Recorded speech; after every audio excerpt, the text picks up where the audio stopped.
মুখ্যমন্ত্ৰী ডক্টৰ হিমন্ত বিশ্ব শৰ্মাৰ Facebook live ফলাফল ঘোষণাৰ পাছত ৰাজ্যবাসীক সম্বোধন নিৰ্বাচন ফলাফল সন্দৰ্ভত মন্তব্য সামগুৰিৰ বিশেষ বিজয়ৰ বাবে দলীয় কৰ্মকৰ্তাক ধন্যবাদ জনায় মুখ্যমন্ত্ৰীয়ে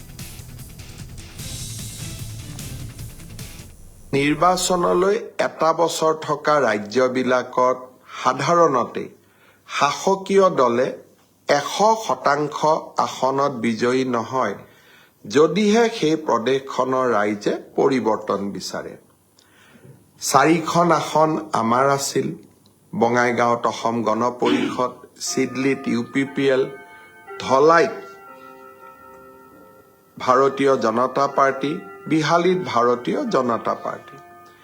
100% আমি বিজয়ী হ'বলৈ সক্ষম হলো ইয়াৰ লগতে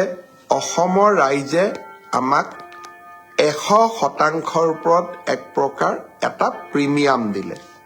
প্ৰিমিয়াম হল সামগুৰি সমষ্টি আমি সকলোৱে জানো যে সামগুৰি সমষ্টি যিটো ডেমোগ্ৰাফি বা জনসংখ্যাৰ যিটো গাঁথনি সেই জনসংখ্যাৰ গাঁথনিটোত 65% সংখ্যালঘু লোকে তাত বসবাস কৰে কংগ্ৰেছ দলে বিগত 25 বছৰ ধৰি এই সমষ্টিটোক প্ৰতিনিধিত্ব কৰি আহিছে যোৱা লোকসভাৰ নিৰ্বাচনতো এই সমষ্টিটোৰ পৰা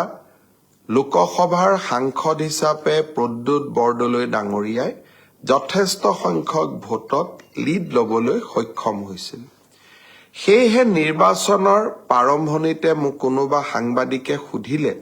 যে উপনিৰ্বাচনত আপোনালোকে কেইটা সিটত জিকিব মই 4টা সিটত জিকিম বুলি উল্লেখ কৰিছিলো কাৰণ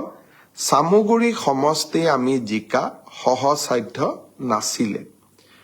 মই গৌৰৱ অনুভৱ কৰো যে ভাৰতীয় জনতা পাৰ্টিৰ কাৰ্যকৰ্তাসকলে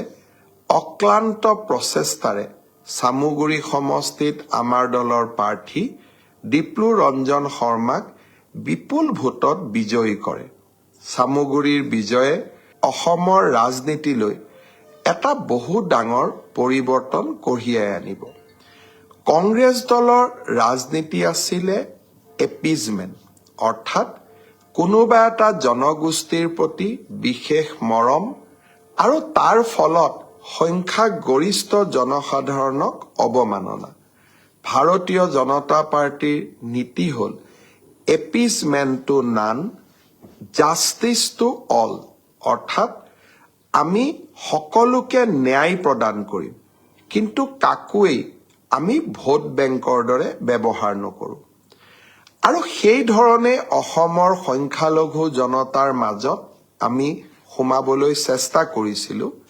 যে আৰু আমি স্পষ্টভাৱে ৰাইজক কৈছিলো যে appeasement to none but justice to all सबके साथ सबके विकास আজি সামগুৰি সমষ্টিৰ সংখ্যালঘু জনসাধাৰণেও অভূতপূৰ্বভাৱে আমাক ভোটদান কৰিলে আৰু পৰম্পৰাগতভাৱে ভাৰতীয় জনতা পাৰ্টিক ভোট দি অহা সকলে আমাক পুনৰ এবাৰ আস্থা পোষণ কৰিলে মই পুনৰবাৰ সামগুৰিৰ বিশেষ বিজয়ৰ বাবে দীপ্লু ৰঞ্জন শৰ্মা আৰু ভাৰতীয় জনতা পাৰ্টিৰ কাৰ্যকৰ্তাসকল লগতে মন্ত্ৰী কেশৱ মহন্ত আৰু দিনে নিশাই পৰিশ্ৰম কৰা বিধায়ক জিতু গোস্বামীক উষ্ণ অভিনন্দন জনাইছো